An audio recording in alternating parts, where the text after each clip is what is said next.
పల్లెల్లోకి పాకిన supari gang హత్య ప్రయత్నాలు ఇప్పుడు సిద్దిపేట జిల్లాలో సంచలనంగా మారాయి. భూ వివాదాలు చివరికి సుపారీ గ్యాంగులతో హత్య చేయించడానికి కొందరు వెనకాడడం లేదు.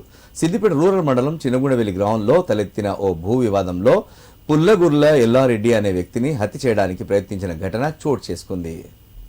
సిద్దిపేట రూరల్ పోలీస్ స్టేషన్ పరిధిలోని చిన్నగుండవెల్లి గ్రామానికి చెందిన పుల్లగుర్ల ఎల్లారెడ్డి అనే వ్యక్తిని కారుతో యాక్సిడెంట్ చేసి చంపాలని సుపారీ గ్యాంగ్ ప్రయత్నించినట్లు సిద్దిపేట ఏసీపీ రవీందర్ రెడ్డి తెలిపారు.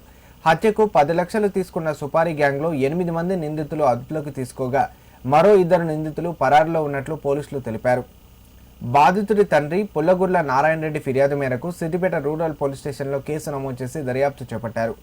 నిందితుల నుంచి 8 మొబైల్ ఫోన్లు, హత్యాయత్నానికి ప్రయత్నించిన ఓ కారును స్వాధీనం చేసుకున్నట్లు ఏసీపీ తెలిపారు. ఏసీపీ తెలిపిన వివరాల ప్రకారం గత కొద్ది కాలంగా పోలీస్ శ్రీనివాసరెడ్డి మాజీ సైనికుడు పుల్లగుర్ల ఎల్లారెడ్డితో దారి విషయంలో భూ వివాదాలు జరుగుతున్నాయి. పంచాయతీలు జరిగినప్పటికీ ఆయన వినకపోవడంతో శ్రీనివాసరెడ్డి ఆ భూ తగాదాలు మనసులో పెట్టుకుని అతన్ని చంపాలని నిర్ణయించుకున్నాడు. ఈ విషయాన్ని తన బంధువులు సాగర్, అతని స్నేహితుడు భరత్కు చెప్పగా వారు ఇరుకోడుకు చెందిన పరశురామును పరిచయం చేశారు.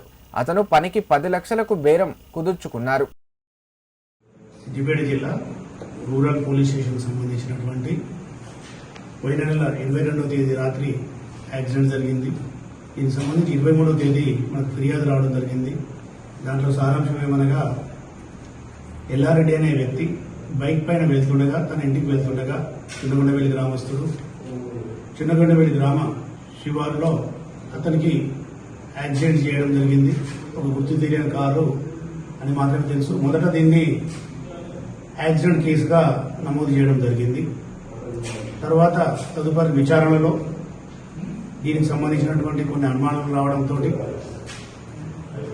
సిద్దిపేట రూరల్ ఎస్ఐ రాజేష్ గారు మరియు సిఐ శ్రీనివాస్ గారు ఆధ్వర్యంలో దీంట్లో గూటుపుటాన్ని జరిగిందని నిర్ధారించడం జరిగింది. దీనికి సంబంధించి గాయస్తుడు ఎల్లారెడ్డి మరియు అతని నైబర్ శ్రీనివాస్ రెడ్డికి సంబంధించి గత కొంతకాలంగా ఇంటి మధ్యలో ఉన్నటువంటి బాట విషయంలో పంచాయతీ ఉంది. దాని విషయంలో చాలాసార్లు గొడవలు జరిగి పెద్ద మనుషుల ముందల పంచాయతీలు జరిగి దానికి సంబంధించిన అవమానాలు పరంగా కొద్దిగా కక్ష పెంచుకొని ఇది ఎలా అయినా ఇతన్ని రివెంజ్ తీర్చుకోవాలనే ఒక పథకం ప్రకారం హత్య చేయడానికి పరశురాములు తనకు పరిచయం ఉన్న ఫాజిల్ ద్వారా నేర చరిత్ర కలిగిన కాసస్వామి పరిచయం అయ్యాడు. పరశురాములు స్వామికి ఎల్లారెడ్డి ఫోటోలు పంపి సమాచారాన్ని అందించాడు. చిన్నగుండవెల్లి గ్రామానికి చెందిన ఎల్లారెడ్డిని కారు యాక్సిడెంట్ గా చూపించి చంపాలని 3 లక్షలు ఆఫర్ చేశాడు. స్వామి అడ్వాన్స్ గా 10,000 తీసుకున్నాడు. ఆ తర్వాత పరశురాములు నగదు, ఫోన్ పే, వాట్సాప్ పే ద్వారా మొత్తం 2 లక్షల వరకు స్వామికి పంపాడు. ఫాజిల్ కు పరిచయం చేసినందుకు 12,000 రూపాయలు ఇచ్చాడు. హత్య కోసం అనిల్, అంజబాబు, దుర్గాప్రసాద్, మల్లికార్జున్ వంటి డ్రైవర్లను కలుపుకున్నాడు. వారికి ముందస్తు డబ్బులు చెల్లించాడు. షిఫ్ట్ కారును ప్రదీప్ దగ్గర నుండి అద్దెకు తెప్పించారు. 2 ప్రయత్నాలు చేసినా ఫస్ట్ టైం రద్దీ వల్ల రెండోసారి అనిల్ సరిగా డ్రైవ్ చేయలేక హత్య విఫలమైనట్లు పోలీసులు తెలిపారు. చివరికి దుర్గాప్రసాద్ కారు నడపగా ఎల్లారెడ్డి బైకును వెనక నుండి ఢీకొట్టారు. కానీ ఎల్లారెడ్డి బ్రతికి బయటపడ్డాడు. ఆ తర్వాత కారును అంజబాబు ఇంట్లో దాచారు. మళ్లీ పరశురాములు, స్వామి, ఫాజిల్, శ్రీనివాసరెడ్డి కలిసి ఎల్లారెడ్డిని చంపే ప్లాన్ చేస్తుండగా పోలీసులు వారిని పట్టుకున్నారు. వారి వద్ద నుండి 8 మొబైల్ ఫోన్స్, మారుతి స్విఫ్ట్ కారును స్వాధీనం చేసుకున్నారు. ఈ విషయంలో మొదట యాక్సిడెంట్ కేసు నమోదు చేయడం జరిగింది. కానీ తరువాత అనుమానంతో సిద్దిపేట పోలీస్ కమిషనర్ సూచనల మేరకు 2 బృందాలను ఏర్పాటు చేసి కేసును ఛేదించడం జరిగిందని తెలిపారు.